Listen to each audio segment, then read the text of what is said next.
My dad's new girlfriend moved in 4 months after mom's accident and stole my college fund for her daughter's sweet 16. But when her drunk daughter let something slip at the party, I uncovered a truth so devastating it made them both flee the state. When my dad started dating Selena, I was 16. Mom had been gone for 4 months. One minute, we were jumping on the old trampoline together and laughing like little girls. Next thing I knew, her spinal cord snapped and the nurses told us she wouldn't make it. I screamed for Dad, but of course he was at another conference. He was always at conferences those days. 2 weeks later, Dad brought Selena home. I knew something was up when he ironed his shirt and cleaned the kitchen. She walked in wearing a white pantsuit that probably cost more than our mortgage payment, her daughter Sophia trailing behind her like she was touring a museum. Selena had this way of smiling without her eyes participating, and she immediately started touching things. Mom's ceramic bowl on the entry table, the family photos on the mantle, like she was taking inventory. Ellie, my name. This is Selena from work. She's been helping me through this difficult time, Dad said, not meeting my eyes. And this is her daughter Sophia. She's your age. Sophia looked at me, then at the stairs leading to the bedrooms. The changes started small. Selena replaced Mom's handmade curtains because natural light is so important for mental health. Then the family photos got thrown out because living in the past isn't healthy. Mom's garden became a meditation space with some Buddha statue that Selena claimed was authentic. When Selena announced Sophia needed my room for her anxiety, Dad just nodded along. You're stronger than her, Ellie. You can handle the guest room. He was too busy booking couples massages with Selena to notice I'd been sleeping in Mom's old Northwestern hoodie every night, the one that still smelled faintly like her vanilla perfume. I actually helped Sophia move her designer luggage into my room, smiled when she complained the closet was too small, even gave her the desk Mom had spent 3 weekends refinishing because Dad shot me that look that meant, don't make this harder than it needs to be. At dinner, when Selena went on about fresh starts and new family dynamics, I nodded like I understood, like I wasn't dying inside watching Dad pour her wine in Mom's favorite glass. The worst part was how Selena tried to replace Mom without actually caring. She hired someone to go shopping with me, and when I cried on Mom's anniversaries, she booked me a spa appointment and got angry when it didn't make me feel better. Everything exploded when I asked Dad if I could take an SAT prep course. You see, Mom had started a college fund when I was born. She'd always said education was the one thing no one could take away from you. Actually, Selena interrupted before Dad could answer, that weekend is Sophia's sweet 16. We're using family funds for the party. The country club needs a $30,000 minimum. My college fund isn't family funds, I said quietly. Dad's face got that pinched look. Your mother would want us to be united. Stop being selfish. Mom valued education above everything else, I shot back. Your mother isn't here anymore, he snapped. Selena knows what's best for our family now. That's when I found out the truth. The entire college fund, $43,000 Mom had saved by clipping coupons and working overtime, was already gone. All of it went towards Sophia's new BMW, her sorority dues for a college she hadn't even applied to yet, Selena's bathroom renovation. Sophia has social anxiety, Selena explained, like that justified stealing my future. These things will help her adjust. That's when I lost it. I knew Mom's jewelry box still sat in the hall closet, and I knew her mother's pearl earrings were worth enough for at least the SAT prep. I head straight for the pawn shop, but right as my plan started, it stopped. Because the pawn shop owner knew my dad, and he called to verify since I was a minor. When I got home, there was practically steam blowing out of Selena's ears. After everything we've done for you, this is how you repay us. I pinched the bridge of my nose and slammed my bedroom door behind me, but I couldn't hide for long, because the next evening was Sophia's little sweet 16. I wore the dress Selena had picked out and played the part of supportive sister. Sophia held court like a princess, already 5 drinks in by the time they brought out the 7-tier cake. The party was almost over when I found her crying in the bathroom. You hate me, she slurred. I don't hate you. You should, she interrupted. Want to know a secret? She gripped the sink. The night before your mom died, we were at your house. Remember? Dad said he was at a conference. My blood went cold. Mom made me wait in the car, but I followed them to the backyard. They were doing something to your trampoline. Her eyes were unfocused. Mom said, this will work perfectly. And your dad said something about being visible at the hotel the next morning. Sophia, what are you? I'm hammered. Forget it. Forget it. But it was too late. She had already told me too much, and I was out for blood. I grabbed Sophia's wrist as she tried to push past me, my heart pounding so hard I could hear it over the party music filtering through the bathroom door. She stumbled, mascara streaking down her cheeks as she tried to pull away. Let go, Ellie, please, she begged, but I blocked the door with my body. You don't get to drop that bomb and run, I said, my voice shaking. What do you mean they were doing something to the trampoline? Sophia's mascara streaks revealed genuine fear as she glanced toward the door. Right on cue, Selena's voice carried from the party, cutting through the music. Where's the birthday girl? Sophia? Sweetie? The bathroom door swung open before either of us could move. Selena stood there, her smile finally reaching her eyes as she took in the scene, me gripping Sophia's wrist, both of us frozen like deer in headlights. Everything okay, girls? She asked, but the way she said it made my skin crawl. She knew. She knew Sophia had told me something. The drive home in Selena's Mercedes felt like being trapped in a cage. Sophia passed out in the back seat, her head lolling against the window while Selena made pointed comments from the driver's seat. Too much excitement for one night, she said, glancing at me in the rearview mirror. Some people just can't handle their liquor. Say the strangest things when they drink. I kept my mouth shut, watching the streetlights blur past. My mind raced with what Sophia had said. Dad wasn't at a conference. He was at our house with Selena the night before Mom died. At home, I waited until Selena helped Sophia to bed before cornering Dad in his study. He sat behind his desk, tie loosened, clearly hammered from the party. His laptop was open, calendar app visible on the screen. Dad, I need to ask you something about Mom's accident. accident, I started. He waved his hand dismissively. Not tonight, Ellie. I'm tired. Were you really at that conference? I pressed. The weekend Mom died? His bloodshot eyes narrowed. Of course I was. Why are you asking this now? I stepped closer, and that's when I saw it. His calendar for that week. No conference marked. My fingers moved quickly, screenshotting with my phone before he realized what I was doing. He slammed the laptop shut, standing up so fast his chair rolled back. What the hell do you think you're doing? The study door opened, and Selena appeared like she'd been waiting outside. She looked at Dad's flushed face, then at me. Rick, honey, you should get to bed. You've had a long day, she said sweetly, guiding him toward the door. He went without protest, shooting me one last confused look. Once he was gone, Selena turned to me, her fake smile gone. Sophia says the strangest things when she drinks. I hope you're not taking a hammered teenager's ramblings seriously. I retreated to the guest room without answering, my phone burning in my pocket with that screenshot. But when I reached my door, I stopped cold. Fresh screwdriver marks scarred the door frame where my lock used to be. The lock itself was gone. My phone buzzed. Unknown number. I opened the text with trembling fingers. Stop digging or you'll be next. I recognized the number pattern from the credit card statements I'd seen. It matched the burner phone charges on Selena's card. The next morning at breakfast was torture. Sophia sat mechanically eating her eggs, refusing to make eye contact with me while Selena chattered about college tours they'd be taking. We're thinking East Coast schools for Sophia, Selena said, cutting her grapefruit with surgical precision. Good to get away from distractions. After they left for Sophia's hangover brunch with friends, I climbed up to the attic. Mom's boxes were still there, shoved in a corner like afterthoughts. I found her old phone in a box of electronics, the battery long dead, but Mom was always prepared. The charging cable was wrapped neatly beside it. I plugged it in and waited. When it finally powered on, I went straight to her messages. The last text to her best friend Claire made my blood run cold. Need to talk about R and insurance. Something's not right. R. Rick. Dad. Looking for something specific? I spun around. Selena stood in the attic doorway, her silhouette backlit by the hallway light. Just going through Mom's things, I managed. She stepped into the attic, her heels clicking on the wooden floor. Grief makes people do strange things, see patterns that aren't there, create conspiracies to explain random tragedies. She picked up one of Mom's old sweaters, examining it like evidence. Your father's worried about you. After she left, I tried calling Mom's best friend Claire, straight to voicemail, again and again. Finally, a text came through. Selena visited, said you're having breakdown. Please get help. My hands shook as I opened Instagram. There were posts I didn't make, long rambling captions about struggling with grief and acting out, all posted while I'd been asleep. The timestamps showed 3 a.m., 4 a.m. Photos of me looking disheveled at school, captions about dark thoughts. Monday at school, the counselor pulled me aside before first period. Mrs. Martinez usually had a warm smile, but today she looked concerned. Ellie, your stepmother called. She's worried about some violent tendencies you've been displaying. What? I haven't. She mentioned the pawn shop incident and some threats you've made toward your stepsister. She leaned forward. We want to help you, but you need to be honest about what you're going through. That evening, Dad announced I'd be starting therapy with Dr. Morrison, Selena's friend who specialized in troubled teens. Already booked, already paid for. No discussion. My phone rang. Grandma's nursing home number. I answered eagerly, desperate for someone who'd believe me. Ellie, sweetheart, why haven't you visited? Grandma sounded confused. Your father said you didn't want to see me anymore. That's not true. I've been trying to. Oh, and dear, I've been meaning to ask. Do you remember where I put the key to your mother's safety deposit box? I know she wanted you to have what's inside when you turned 18, but I can't seem to. My heart raced. Grandma, I'll come see you tomorrow. We'll look together. But when I biked to the nursing home the next afternoon, Selena's white Mercedes sat in the parking lot like a threat. I locked my bike and ran inside. Grandma's room was empty. The nurse at the station smiled apologetically. Oh, Mrs. Chen took her for a spa day. Such a thoughtful daughter-in-law. Something on Grandma's nightstand caught my eye. Her reading glasses, the ones she couldn't function without. She'd never leave them behind. Never. Grandma couldn't read or sign anything without them. I pedaled home, my mind racing. 3 different neighbors were out doing yard work, and each one mentioned something that made my skin crawl. Mr. Peterson trimming his hedge. Saw someone out on your trampoline the night before your mom's accident. Looked like they were adjusting the springs. Mrs. Kim walking her dog. Strange to see your dad's car that night when he was supposed to be away. Mr. Rodriguez washing his car. Your stepmom sure knew her way around your backyard for someone who'd supposedly never been there before. A pattern emerged in my mind. Selena always positioned herself between me and anyone who might help. Claire, Grandma, even Dad. She was isolating me, making me look unstable, cutting off my support system one by one. Tuesday after school, I found a note in my backpack, tucked between textbooks. Mom checks my phone. Meet me at Mall Starbucks 3 p.m.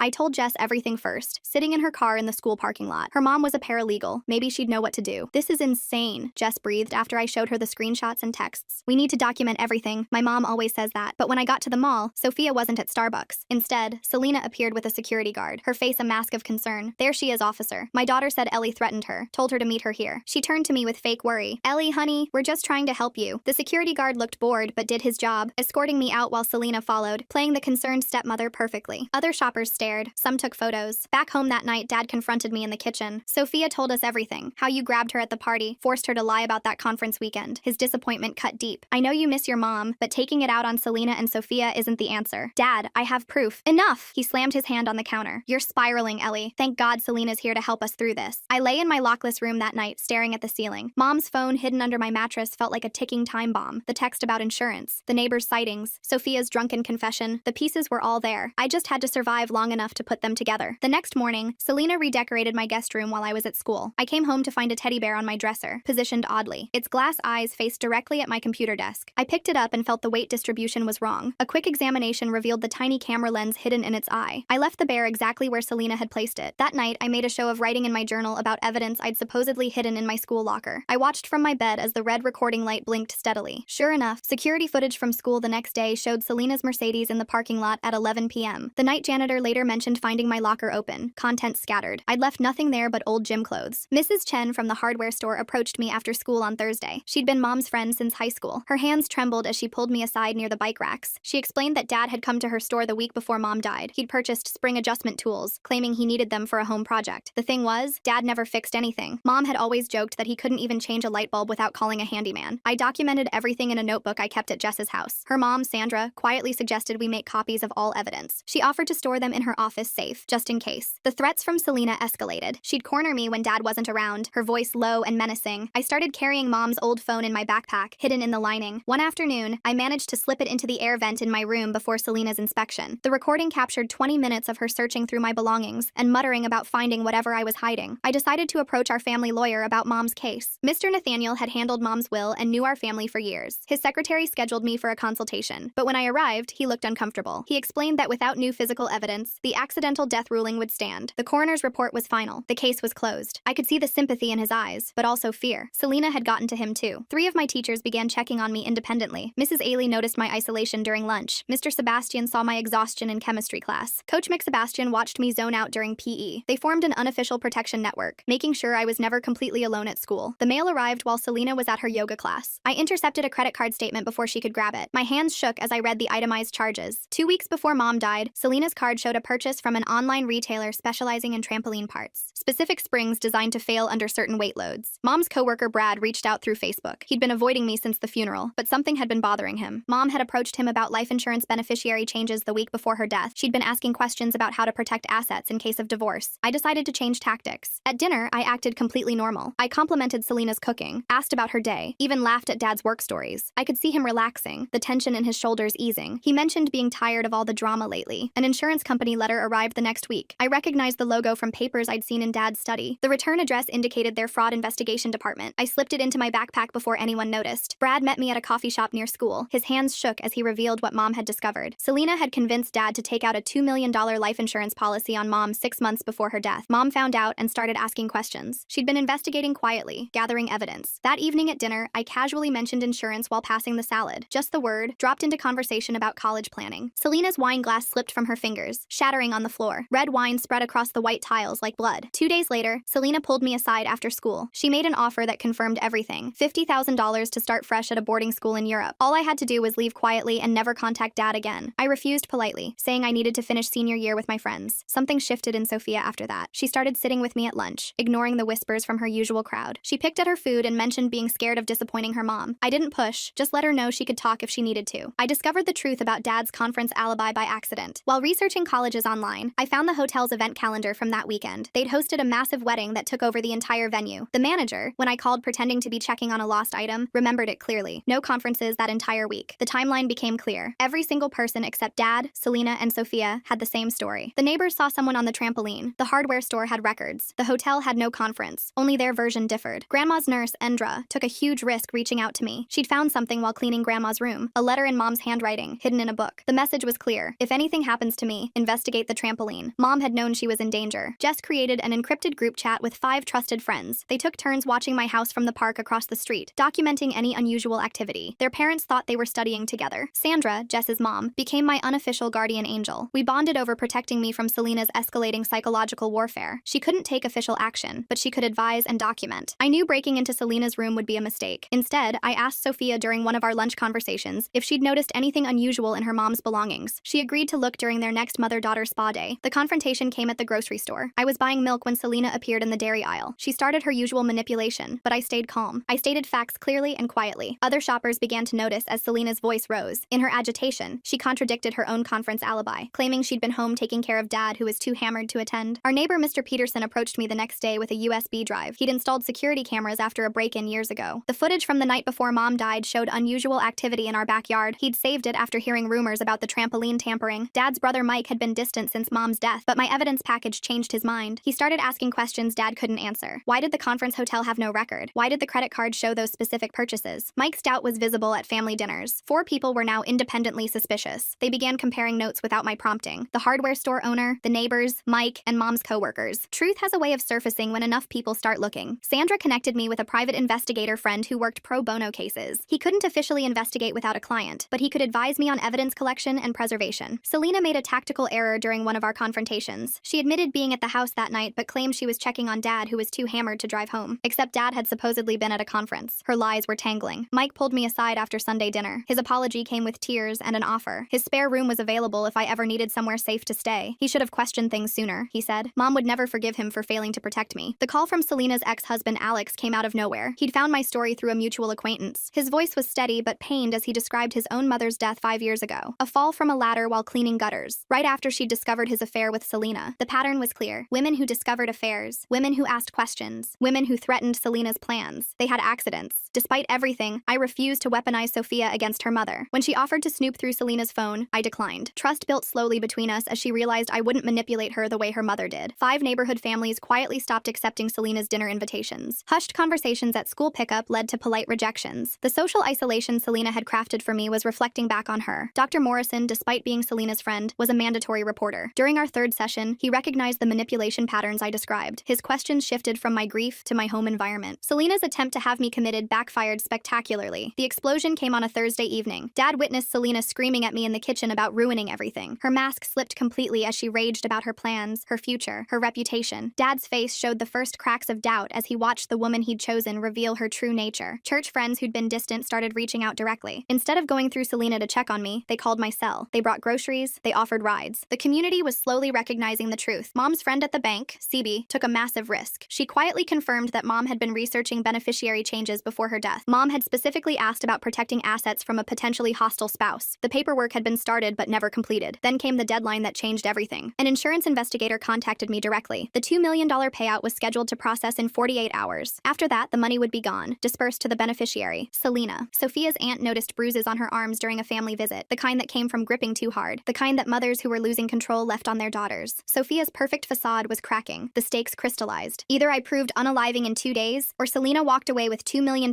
and disappeared forever. I had 48 hours to save not just my future, but Sophia's too. I handled the pressure the way Mom taught me. Methodically, analytically, each piece of evidence cataloged, each witness statement documented, each lie exposed with facts, not emotions. Dad's colleagues at the firm started excluding Selena from events. Her aggressive behavior at the company picnic had left a bad impression. Strange vibes, they said. Something off about her. 7 community members were now actively supporting my version of events. They didn't coordinate or plan. Truth simply drew them together like magnets finding north. The first real victory came when Sophia moved in with her aunt. Selena's control shattered as her own daughter chose safety over loyalty. The aunt had seen enough bruises, heard enough stories. She filed for emergency custody. In desperation, Selena tried one final manipulation. She told anyone who would listen that I had pushed Mom, that I was jealous and disturbed, that the trampoline accident was my fault. But Mr. Peterson's security footage destroyed that lie. Time-stamped video showed me at Jess's house during the exact window when someone tampered with the trampoline springs. My alibi was rock solid. Selena's was crumbling. The pressure mounted as the 48-hour deadline approached. I spent the night organizing every piece of evidence into a comprehensive timeline. Sandra helped me create multiple copies, storing them in different locations. Her office safe held the originals while I kept duplicates at school and Mike's house. Morning brought an unexpected development. Sophia appeared at my school during lunch, her face pale and drawn. She handed me a manila envelope without speaking, then hurried away before anyone could see us together. Inside, I found photocopies of receipts from her mother's desk drawer, hardware store purchases, trampoline parts, all dated within the critical time frame. The insurance investigator arrived at our house that afternoon. I watched from my bedroom window as his sedan pulled into the driveway. Selena's Mercedes screeched to a halt moments later. She must have been watching for him. I gathered my evidence binder and headed downstairs. The living room had become a battlefield. Dad sat on the couch looking confused while Selena paced near the fireplace. The investigator, a middle-aged man with tired eyes, set up his laptop on the coffee table. Mike arrived just as the questioning began. He positioned himself near the door, arms crossed, making it clear he was staying. His presence gave me strength as I laid out the timeline. The conference that never existed, the hardware store purchases, the neighbor's sightings. Selena's composure cracked with each piece of evidence I presented. She tried interrupting, claiming I was a disturbed teenager seeking attention, but the investigator focused on the documents, not her performance. He examined the credit card statements, the hotel records, the security footage timestamps. When I showed him Mom's final text about insurance insurance concerns, Selena made a critical error. She blurted out that mom had been paranoid about the policy, always asking questions and making accusations. The investigator's pen stopped moving. He looked up slowly. The room went silent as everyone processed what she'd just admitted. She knew about mom's concerns before the accident. She'd never mentioned this before. Dad's face drained of color. He stared at Selena as if seeing her for the first time. His hands trembled as he reached for the water glass on the side table. Sophia arrived with her aunt during the heated exchange. She wore long sleeves despite the warm weather, but when she raised her hand to push back her hair, the bruises on her wrist were visible, purple fingerprints against pale skin. Her aunt guided her to a chair across from the investigator. Sophia's statement came out in a rush. Years of manipulation, threats, the night before mom's accident, what she'd witnessed in our backyard. I watched Dad crumble as his daughter's words confirmed what he'd been desperately trying to deny. His shoulders shook, but no sound came out. Mike moved to sit beside him, a steady presence in the chaos. The investigator requested to see the trampoline. We all filed out to the backyard like a funeral procession. The springs had been replaced after mom's accident, but Mr. Peterson's security footage clearly showed someone working on them the night before. Selena tried one last manipulation. She claimed I must have tampered with the evidence, that I'd orchestrated everything out of grief and jealousy, but her voice had lost its power. Even she seemed to realize how hollow her words sounded. The investigator took photographs of the trampoline from multiple angles. He measured distances, checked sight lines from the neighbors' properties, every detail documented. Back inside, I made my choice. I handed over every piece of evidence, knowing it implicated Dad in the insurance fraud even if he hadn't known about the unaliving plot. The investigator accepted each document carefully, marking them with evidence tags. Dad stood abruptly and walked out without a word. Not to me, not to Mike, not even to Selena. We heard his car start and pull away. The sound of tires on gravel felt like goodbye. Selena's final attempt at control came through legal threats. She claimed I'd stolen private documents, invaded her privacy, slandered her reputation. The investigator calmly informed her that evidence of insurance fraud superseded any privacy concerns. The nanny cam footage proved crucial. Not only had it captured Selena searching my room, but it also recorded her making phone calls about moving money offshore, planning her escape if things went wrong. By evening, the investigator had enough to freeze the insurance payout indefinitely. No money would be dispersed until a full investigation was completed. Selena's dream of $2 million evaporated. She left that night, packed her designer luggage into the Mercedes, and drove away without saying goodbye to anyone, even Sophia, especially Sophia. Dad returned 3 days later, but only to pack his things. He couldn't look at me, couldn't speak. Mike tried to mediate, but Dad had made his choice. He followed Selena to whatever new life she was building, unable to face the truth about the woman he'd chosen over his daughter's safety. The house felt hollow without them, not empty in a sad way, but like poison had been drained from a wound. Mike moved in temporarily, claiming he needed to help with maintenance. We both knew he was really there to make sure I was safe. Grandma came home from the nursing facility, her reading glasses firmly on her nose. She took over Mom's old room, filling it with the familiar scents of her lavender soap and peppermint tea. Her presence brought warmth back to the cold spaces. Sophia visited every week. Her aunt drove her over, and we'd sit in Mom's restored garden, not talking much, just existing in shared understanding. Two girls who'd survived the same storm. The investigation continued for months. Forensic accountants traced financial patterns. Insurance fraud specialists examined the policy details. The trampoline manufacturer provided specifications about the tampered springs. No criminal charges were filed. The evidence strongly suggested unaliving, but proving it beyond reasonable doubt in court would be difficult. Selena had been careful, almost careful enough, but the insurance money never paid out. The policy was voided due to fraud. Mom's death benefit from her employer went into a trust for my education, managed by Mike and Sandra. I found Mom's safety deposit box key hidden in Grandma's jewelry box, exactly where Mom had told her to put it. Inside were documents she'd been gathering, evidence of Dad's financial irregularities, Selena's suspicious past, a letter to me, written 2 weeks before she died. The letter didn't contain accusations or fears, just love, reminders to pursue my education, to trust my instincts, to surround myself with people who truly cared about me. She'd known something was wrong but hadn't wanted her final message to be about fear. Dad sent one email 6 months later. No apology, no explanation, just a forwarding address for legal documents. Selena had convinced him to start fresh in another state. New jobs, new identities, new victims probably, but our community remembered. Mrs. Chen kept Mom's photo on the hardware store bulletin board. The neighbors watched out for Grandma and me. Jess's family included us in their holiday celebrations. Sophia chose to stay with her aunt permanently. The custody arrangement became official without contest. Selena never fought for her daughter, too focused on saving herself. The house transformed slowly. Grandma and I repainted walls, choosing colors Mom would have loved. We rehung family photos Selena had hidden. The meditation space became a vegetable garden again. Mike helped me apply for colleges. With Mom's trust fund restored and additional scholarships, I had options. Good schools, engineering programs, everything Mom had dreamed for me. Sophia and I grew closer through shared healing. She joined my study groups, ate dinner with Grandma and me twice a week, slowly became the sister I'd never had, forged through trauma but built on genuine care. The community rallied in quiet ways. Anonymous groceries appeared on our porch. Teachers offered extra tutoring. Parents carpooled without being asked. Not pity, but recognition that sometimes families break in unexpected ways. Dr. Morrison apologized for his initial assessment. He'd been manipulated too, he realized. He offered free sessions to help process the trauma. Real help this time, not Selena's version of control. I graduated with honors. Mom's empty chair at the ceremony hurt, but Grandma's proud tears helped. helped. Mike cheered louder than necessary. Sandra and Jess's family filled an entire row. The scholarship I established in Mom's name went to students interested in engineering, funded by the recovered insurance money and community donations. Her legacy lived through others' dreams. Selena surfaced briefly in another state. Alex warned me through social media that she'd remarried. Another widower. Another suspicious death in his past. But authorities there had been alerted. Patterns were being watched. I chose a college close enough to visit Grandma weekly, far enough to build my own life. The engineering program challenged me in ways Mom would have appreciated. Sophia enrolled in the same university a year later. Different programs, different paths, but a shared understanding that family comes in many forms. Some you're born into, some you choose, some you build from the ashes of what others destroyed. The trampoline was removed last summer. Mike and I dismantled it together. Each spring a small goodbye. The space became a memorial garden. Not sad, but peaceful. Grandma planted Mom's favorite flowers. On the anniversary of Mom's death, we gather there. Not just Grandma and me, but Mike, Sophia, Sandra's family, the neighbors who spoke up. We share stories, happy memories, the person she was beyond the tragedy. Dad never returned, never called. His absence became its own presence. A reminder that sometimes love isn't enough to overcome cowardice. But his leaving had been its own gift. Space to heal without his denial. I keep one photo on my desk at college. Mom and me on the trampoline, laughing, airborne, before everything changed, but also exactly as we were. Joy captured in a moment that no one could steal. The truth saved us. Not in dramatic courtroom victories or perfect justice, but in small acts of courage. Neighbors who noticed, friends who believed, a hammered girl's confession that started everything. Mom's Northwestern hoodie hangs in my dorm closet. It no longer smells like vanilla, but I wear it during finals. A reminder that education was the one thing no one could take away. She'd been right about that. Grandma, Mike, Sophia, and I share quiet dinners now. Different from before, but whole in its own way. We built something new from the pieces left behind. Not the family we'd planned, but the one we needed. The investigation officially closed last month. No charges filed. No dramatic conclusion. Just paperwork marking the end of one story and the beginning of whatever comes next.